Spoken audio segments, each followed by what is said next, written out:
Différents thèmes qu'elle aborde dans ses différents ouvrages. Pourquoi est-ce qu'elle a décidé de se lancer dans le domaine de l'écriture, un domaine assez sensible? Et comment est-ce que ses œuvres sont perçues également par le grand public?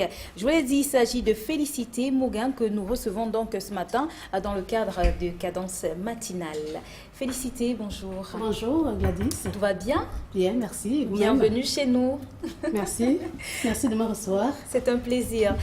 Vous apportez quand même quelque chose d'inédit. Vous êtes camerounaise. Oui. Voilà. Et vous êtes auteur de plusieurs ouvrages. Effectivement. Également. Les ouvrages parmi lesquels Main dans la main, Violence entre jeunes, De la mort à la vie. Oui. De la mort à la vie que j'ai particulièrement lu. D'accord. Donc, on va d'abord essayer de parler de cette passion. De cette passion pour l'écriture. Tout part de quoi?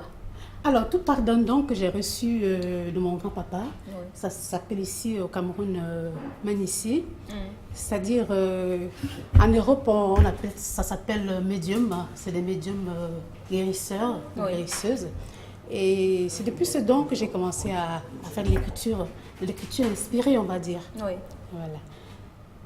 Donc, tout part du don que vous avez reçu Exactement. en fait de votre grand-père. Oui. Et maintenant, dans les différents ouvrages que vous avez déjà mis sur pied, qui sont Oui. déjà disponibles, quels sont les différents thèmes que vous abordez? Alors, les thèmes, c'est-à-dire que depuis que j'ai eu ce don, voilà, je me suis rendu compte que le mal-être et la dépression, c'est vraiment un phénomène de société et que c'est tellement développé.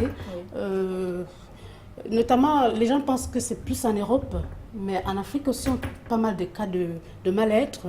Et ça fait que tous mes ouvrages et tout sont basés vraiment sur le mal-être et sur la dépression. C'est-à-dire à savoir comment faire pour résoudre ce problème. C'est pas facile de résoudre, c'est sûr. Comment faire pour éviter. Et si possible, comment faire pour empêcher ceux qui sont déjà là-dedans à pouvoir à pas foncer plus bas qu'ils ne le sont déjà. D'accord. Oui. Et justement, je vais prendre l'exemple de cet ouvrage de la mort à la vie. Oui. Vous avez des visions. Oui. D'après ce qu'on peut lire justement dans cet ouvrage-là. Ouais. Mais ces visions-là, le plus souvent, ne concernent que vos proches. Est-ce que vous avez la possibilité d'aller au-delà? Non, ça ne concerne pas que mes proches, ça dit que ces visions concernent d'autres personnes aussi. Bon, au niveau de la mort, de ce livre, je n'explique que les cas que j'ai eus avec mes vos proches, proches, tout parce à que je ne peux fait. pas non plus rentrer dans les cas des personnes qui qui ne sont pas mes proches et mettre dans ce livre. Je parle notamment de la mort à la vie parce que le but de cet ouvrage pour moi, c'était d'amener les gens à comprendre que la mort n'est qu'un passage et que quand une personne est décédée, la personne peut encore être parmi nous, mais en esprit. Et aussi, le but aussi, c'était d'amener les gens à mieux préparer les morts, à savoir que reprendre l'amour sur terre, voilà, qu'on n'a que ça à faire. Parce que certains vivent en se disant, voilà, j'ai peur de mourir un jour, j'ai peur du jour où la mort arrivera, comment je ferai et tout. Donc le but pour moi dans cet ouvrage, c'est vraiment amener les gens à reprendre l'amour autour d'eux. Interpeller en fait. Voilà, interpeller les gens, merci. Afin qu'ils reprennent le plus possible de l'amour autour d'eux et que finalement la vie ce n'est qu'une mission et que quand on accomplit bien cette mission, on n'a plus peur finalement de mourir. Ça c'est un passage. Hein. Oui. Après le deuxième c'est la souffrance. C'est-à-dire la souffrance qui touche tout le monde comme la mort et tout. Mais le titre m'interpelle quand même, hein, de la mort à la vie. Oui, c'est pas le contraire. Voilà, de la mort à la vie, ça dit qu'en fait, ça aborde, c'est deux choses. Ça dit que ça peut être une mort.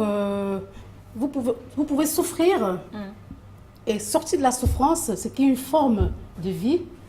Vous pouvez aussi mourir, voilà, et vivre ailleurs, oui. Voilà, dans un autre esprit. C'est un peu ça, passer de la mort à la vie. Oui. D'accord. Donc on peut vous suivre aussi sur YouTube. Oui. Et il suffit de taper quelle adresse? Félicité Filier Mouguin, mon nom. Voilà. Je voulais dire particulièrement que le mal-être, je reviens sur le cas de mal-être qui est ma lutte aujourd'hui. C'est-à-dire que le mal-être touche tout le monde, le mal-être touche les gens, autant en Afrique qu'en Europe. Oui. Ici en Afrique, par exemple, il y aura des cas particuliers de mal-être. Voilà, c'est pas tellement perçu parce que c'est-à-dire que c'est plus facile ici de masquer son mal-être. Tout à fait. Voilà. Compte tenu du contexte. Exactement, le contexte est différent, tandis qu'en Europe, c'est beaucoup plus, les gens sont plus solitaires et voilà, ça se voit moins, ça se voit plus en Europe, et ici moins. Voilà, on verra des gens, par exemple, qui peut-être voilà, passent leur temps peut-être pour aller dans un bistrot et tout à boire, se soulever la gueule ou quelque chose comme ça.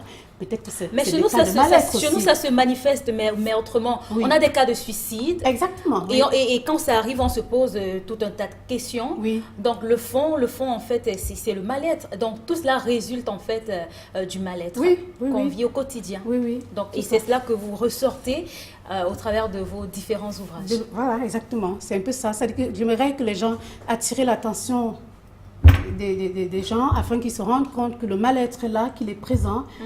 C'est-à-dire que les gens, chacun essaie d'apporter quelque chose, quoi. Il ne suffit pas de se dire, voilà, je vais prendre une pastille, je vais prendre un comprimé pour combattre le mal-être ou un antidépresseur et tout ce que tu veux. Mais qu'est-ce qu'on peut faire déjà, nous, à notre niveau, pour éviter le mal-être? Voilà. Quel type d'amour, qu'est-ce qu'on peut donner à l'autre? J'amène les gens à être vigilants.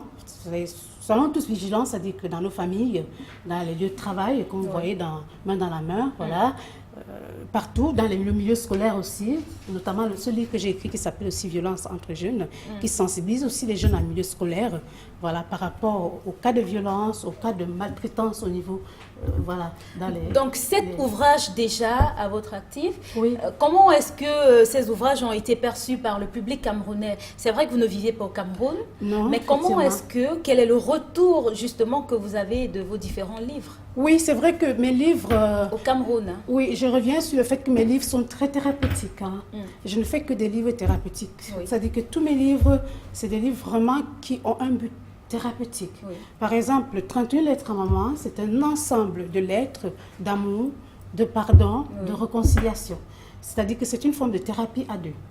C'est-à-dire que d'amour, c'est-à-dire que vous pouvez écrire, ou de réconciliation, vous pouvez écrire une lettre à quelqu'un avec qui vous avez peut-être des problèmes et tout, simplement pour demander pardon, et afin de vous réconcilier, au lieu de rester enfermé dans l'orgueil, qui justement peut nous amener à rentrer dans un état de mal-être, voire de dépression, même des cas de suicide. Il y a beaucoup de cas de suicide. Hein. En général, on se dit, ben, écoute, les coups de suicide, c'est beaucoup plus en Europe, mais non, en Afrique aussi, il y a des cas de suicide. Oui, on en parle et tous puis, les jours carrément. Voilà, il y a des cas de suicide, et ça, c'est des cas de dépression.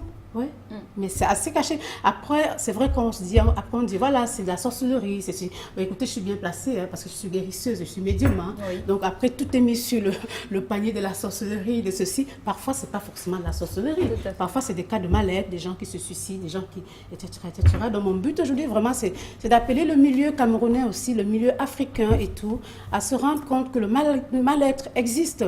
Pas qu'en Europe, mais en Afrique aussi. Et qu'on est tous touchés par le mal-être. C'est-à-dire que on peut être touché par le mal-être, que ce soit de près ou de loin. C'est-à-dire que si on n'est pas concerné directement, on l'est indirectement. C'est-à-dire par un collègue, par un voisin, par une sœur, par un mari ou une épouse. Tout dépend. On est tous concernés. Voilà, parce que ça nous affecte aussi. Hein. Mais oui, c'est clair. Voilà. Mais comme on le dit souvent, on ne lit pas en Afrique. Oui, c'est vrai. On ne lit pas en Afrique, encore moins au Cameroun, c'est ce qu'on dit, hein, c'est ce que l'opinion publique dit au quotidien. Qu'est-ce que vous avez fait de manière particulière pour inviter les uns et les autres justement à pouvoir croquer carrément vos différents ouvrages? Qu'est-ce qu'il y a de particulier? Qu'est-ce qui peut pousser les gens à se jeter sur vos livres? Ok. Alors, le premier livre que j'ai fait, qui s'appelle La clé de ton destin, c'est le livre qui accompagne tous mes traitements. Parce qu'effectivement, comme je suis médium guérisseuse, donc je fais des traitements aussi. Et ce livre-là, c'est un livre de prière, c'est-à-dire que c'est un livre de conseils de la vie courante et tout. Vraiment, c'est un livre qui complète les traitements que je fais avec des prières, des jeûnes de prière, etc., etc. Maintenant, le reste, un livre comme 31 lettres à maman, quelqu'un qui traverse une situation de, je sais pas moi, de rancœur ou quelque chose comme ça et qui n'a pas le courage, par exemple, d'aller demander pardon, un livre comme ça, après l'avoir lu, la personne ira forcément demander pardon. Et pourquoi pas l'offrir même aussi, l'offrir même, oui. Exactement. Oui. Voilà. Maintenant, revenant sur ce livre-ci, Les messages de ton destin, c'est un petit livre qui est là simplement avec des petits messages de tous les jours qui vous redonnent le goût, l'envie d'avancer. Voilà, des petits messages d'encouragement, justement pour ne pas sombrer dans le mal-être, pour être toujours positif, si vous voulez. Venons sur Main dans la main. Main dans la main, c'est un livre qui parle du milieu professionnel, c'est-à-dire qu'employé, employeur et collègues, c'est justement, c'est-à-dire que expliquer en quelques mots, je dirais bien, j'essaie, hein, parce que voilà, je peux pas voilà, du jour au lendemain, tout résoudre. Hein. J'essaie donc dans ce livre, Main dans la main, d'attirer l'attention au niveau professionnel que le mal-être siège en grand partie dans le milieu professionnel. Oui. En Europe, en tout cas, oui. Bon, je ne sais pas en Afrique, mais en Europe, oui. Mais je suis sûre qu'en Afrique aussi, quelque part. Donc, mon but dans ce livre, Main dans la main, revenons là-dessus, c'est vraiment d'expliquer au milieu professionnel que les gens, ils doivent dialoguer, voilà, éviter des coups de jalousie, voilà, travailler dans une... L'atmosphère doit être conviviale. Conviviale, voilà, pour que le rendement soit rentable. Meilleur pour l'entreprise. Tout à fait. Voilà, et éviter justement le burn-out professionnel, le mal-être professionnel. Et oui, c'est très important. On comprend tout de suite qu'on n'a pas intérêt à traîner le pas. Il faut se procurer ces différents livres à thème très thérapeutique tout de même.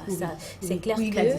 Il y a beaucoup de choses, il y a beaucoup de secrets, beaucoup de trésors dans ces différents ouvrages. De féliciter, merci à vous d'être passé ce matin. Merci, on va vous permettre de dire un mot de fin à la voix de tous ceux qui vous regardent ce matin. D'accord. Je voulais déjà dire merci à tous mes compatriotes camerounais. Voilà, moi je vis en Suisse, mais je suis très souvent ici. Je suis comme vous. C'est pas parce que je suis en Suisse ou alors que j'écris des livres et tout. Je vous amène vraiment à vous rendre compte que le mal-être existe, à être très attentif à ça et tout. Je voulais vous dire voilà, de rester attentif. Voilà, soyez attentifs parce que ça existe vraiment le mal-être et tout. Moi, je viens de temps en temps au Cameroun. Si quelqu'un a vraiment besoin de mes livres et tout, il suffit de me contacter parce que mon adresse sera affichée au cas où. Donc, je remercie aussi ceux qui nous soutiennent depuis quelques temps dans cette lutte pour combattre le mal-être et la dépression. Je remercie ceux qui me lisent aussi parce que grâce à eux, justement, mon travail trouve voilà, un sens. Et je voulais dire merci à mes amis en Suisse, mes amis un peu partout dans le monde et vraiment à tous ceux qui me soutiennent, à votre équipe, à vous journalistes aussi. Merci. C'est nous qui vous disons aussi merci d'être passé ce matin. Hein. Et on va retenir qu'il y a plus d'amour à donner qu'à recevoir et cet amour-là est contenu dans ces ouvrages de félicité. Voilà. Et n'oubliez pas de me suivre sur YouTube pour m'encourager effectivement à mener cette lutte pour combattre le mal-être et la dépression dans la société. Allez, féliciter. Je vous remercie. Merci à vous aussi. Merci Gladys. Bonne journée. Merci, au revoir. Alors, mesdames et messieurs, la santé, le bien-être, nous allons retrouver Florence, le docteur de Cadence Matinale, qui nous